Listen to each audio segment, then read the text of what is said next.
Today, our learning target is I can prepare fabric and glue it to design my own Converse shoe.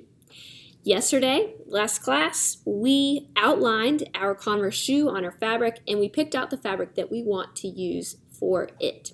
Today, we're going to talk about how you can actually glue that down so it stays on your Converse shoe. I have already finished the inside of my Converse shoe and I will be working on the area where the laces go and where the sole goes. But the same concept is the same throughout the entire thing and the method on how we glue it. So the very first thing you're going to do is gather your materials. If you are a distributor today you're going to pass out scissors and a paper towel for when the glue gets messy. And then everyone has the rest of what they need in their textiles bin. Step 2 is we are going to get this glue on our brush, and at a table we'll have 2 glue cups so 2 people can share 1 glue cup. I have a wide brush that's going to help me brush it on in nice large areas. So what I've done is I've already cut a couple different shapes right here. Inside I cut square shapes. Outside of my shoe in my background I wanted to use triangles. So what we're going to do is take my brush, dip it in the glue. You're going to see that there's water sitting around that glue.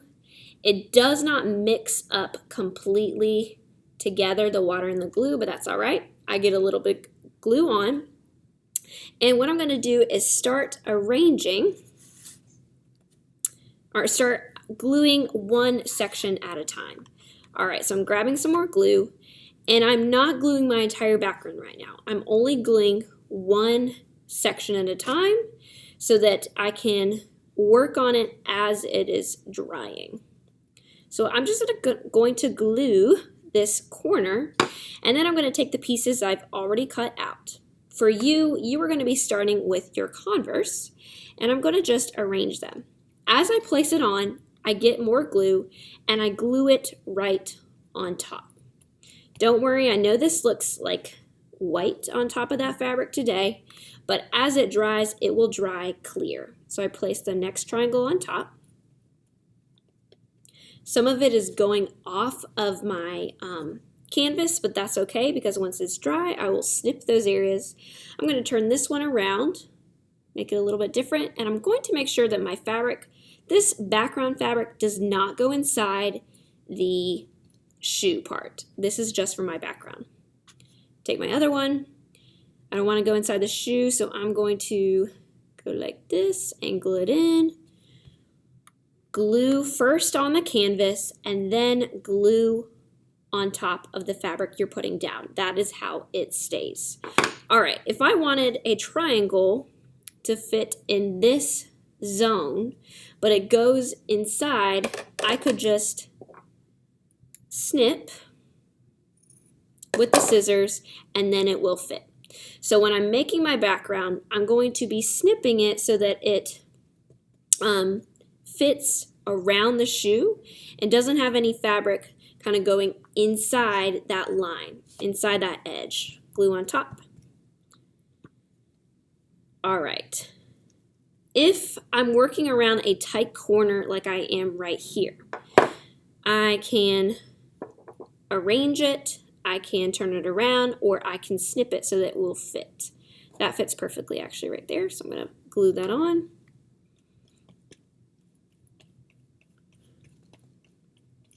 All right, here we go. I have a little bit of extra spots right there. I'm going to take this little extra piece, add it here. All right, so for you, you might want to do these triangles inside of your Converse shoe, but I want to do triangles in the background and squares in here. Now, when I am working around a curved edge, whether that's here or right here, what I do is I just take those pieces and just turn them around until I kind of find a good edge to put it on.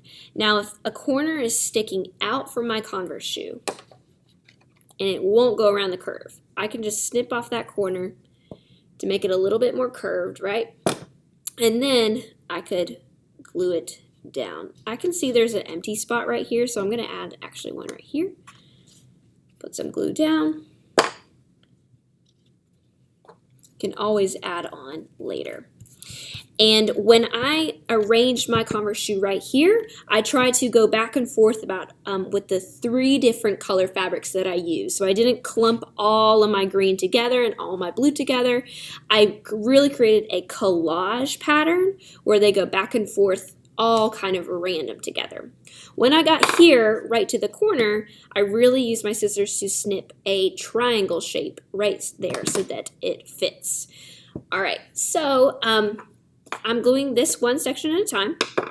Right here for my sole of my shoe, I want that to be white. Your sole of your Converse shoe does not have to be white. By the way, when you have all your tiny pieces, you can keep them in your bag so you don't lose them. I want the sole of my shoe to be white. So what I'm going to do is start to cut a shape. And I'm going to take my fabric and kind of place it on top and just get kind of an idea about the shape that I need.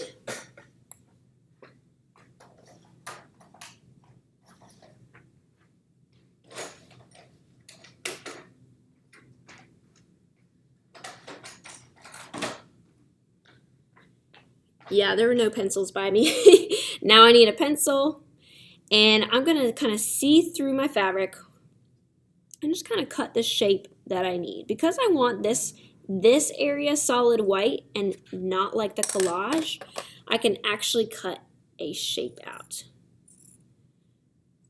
On the sole of your shoe, you could go, you could use kind of a checkered pattern where you do maybe black, white, or red, green, something like that.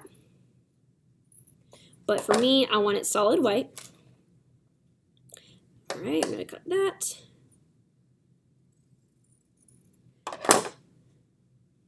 All right, actually that works out pretty well. This crosses over, so I'm going to just trim it. When I'm cutting fabric, I want to make sure that my scissors are over the table and I'm not standing up. All right, glue this down. It's okay if you put glue over fabric, other pieces of fabric. It will all dry. Put it on. Place the glue and glue it on. You always have to put glue on top. That way it will stick. All right, friends, so I'm not going to finish this all right here in this video, but your goal today is to begin gluing your pieces down. If you did not get to finish cutting all of your fabric pieces or you want to change colors, you will get those fabric pieces ready, decide the shape that you want them, how you want to arrange them. I know some people want to do triangles inside their Converse shoe, kind of like this, going up, but you might be different. All right. At the end of the day, how we are going to clean up is we're going to use, we're going to have Purple Table, or whoever are my washers, they are going to collect the brushes. And when they collect the brushes, they're going to bring it over to sink number 2. You'll see it has a sign, and the sink that has the eye wash station. At those 2 sinks, you guys are going to wash the brushes. I will show you after the video. And then place them in the tin cup that is right by sink 2. Our glue cups, they are going to be collected by the collectors as well as the scissors. Whenever we're done with the glue at the end of the day, we always put the lid on. If we forget the lid, this glue is going to dry up. This is a really special glue, so we want to take good care of it. All right, guys, I believe that is all. Good luck.